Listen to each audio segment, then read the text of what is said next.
Assalamu alaikum and welcome to Ramadan Storytime with Sister Marsha. I'm so glad that you could be with me today. I hope that you all had a great day and that you're enjoying your Ramadan.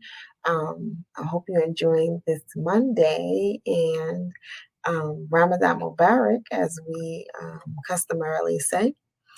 Tonight, we will be reading another story, and so I'm so glad that you came to be with me and gave me the opportunity to read to you.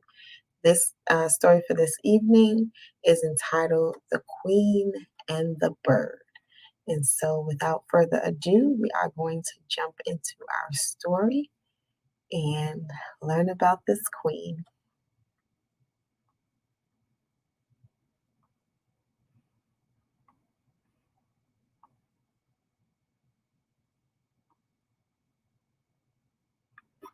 Quran Stories for Kids. And again, this series of books is written by Sunny Yasmin Khan. The Queen and the Bird. One day, Suleiman, alayhi salam, who was given the power to understand the speech of birds, was inspecting all the birds. Where is the hudhud, the hoopoe? And that's a type of bird. Suleiman wondered, I cannot see him here. If he does not offer me a good excuse, I shall sternly punish him or even slay him. And here we see some of the birds, but we don't see the bird that Suleiman was looking for. Oh, actually, we do. So it must be that white bird there that looks like it's just flying in. Soon after, the hudhud arrived. I have just seen what you know nothing of, said the hudhud, gasping for breath. I bring you a true tale from far away. Sheba, continued the hudhud, where I have found a woman reigning over the people.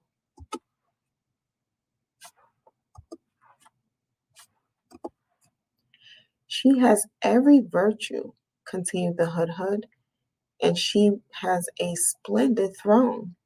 But she and her subjects worship the sun instead of Allah.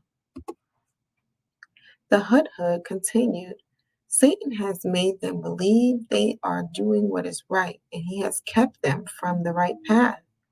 So they do not worship Allah, who reveals what is hidden in the heavens and the earth. With this, the hudhud praised Allah. There is no God but Allah. He is Lord of the supreme throne. There is no God but Allah. Suleiman, alayhi salam, or upon him be peace, gave a letter to the hudhud asking him to deliver this to the queen and to bring back her reply. She consulted her people about this letter. They suggested waging a war against Suleiman. It is from Suleiman. In the name of Allah, the compassionate, the merciful, do not exalt yourself above me, but come to me in all submission.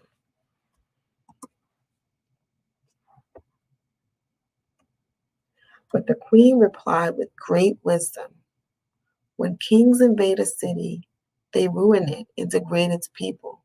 That has been their way. Instead, she sent me some valuable gifts, which Suleiman refused to accept. Then she herself set out to meet Suleiman. And here you see some treasures on a camel. In the meanwhile, Suleiman asked his people, which one of you can bring me the queen's throne before she arrives here? A very powerful jinn, Ifrit, volunteered. I will bring it to you before you rise from your seat. But one of his aides, who was deeply versed in the book, brought the throne in the twinkling of an eye. Seeing the throne in front of him, Suleiman was overwhelmed with emotion, but displayed no pride. He prostrated himself in humility and prayed, thanking Allah. This is a favor from my Lord with which he would test my gratitude. He that gives thanks has much to gain, but he who is ungrateful will lose as a result. As for Allah, he is free of all needs. He is supreme in honor. When the queen reached Jerusalem, she was invited to sit on her own throne, which had been slightly altered to make it look different.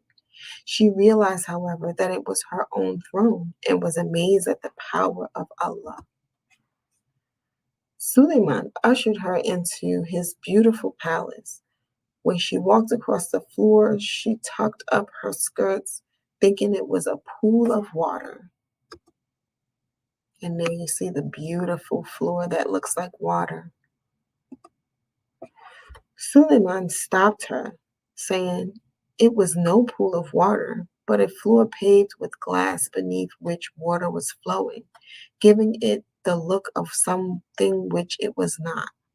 Similarly, there was only one reality, and that was Allah, the Creator. Everything else was His creation.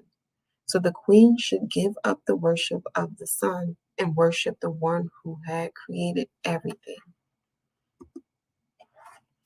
The queen understood what the message of Suleiman meant and at once accepted his religion, saying, "O my Lord, I have indeed sinned. I now submit in Islam with Suleiman to the Lord of the worlds." And that is our story for this evening. The title of this story, and I'm going to take that off the screen so you can see me. The title of this story is The Queen and the Bird. And so we learned a little bit more about the Prophet Suleiman, and we learned about the Queen of Sheba as well, and that her people were worshiping the sun instead of Allah, and that Suleiman was instrumental in helping to get the Queen of Sheba to realize that the worship of Allah was better because he was the one who created the sun. And so I thank you so much for joining me for tonight's Ramadan story time with Sister Marsha. I hope that you can be with me again tomorrow as we read our next story. Have a wonderful evening. I hope that you enjoy the rest of your Ramadan and have good experiences with connecting with the stories in the Quran and time with your family and time at the masjid. And until next time, Assalamu alaikum. Ramadan Mubarak.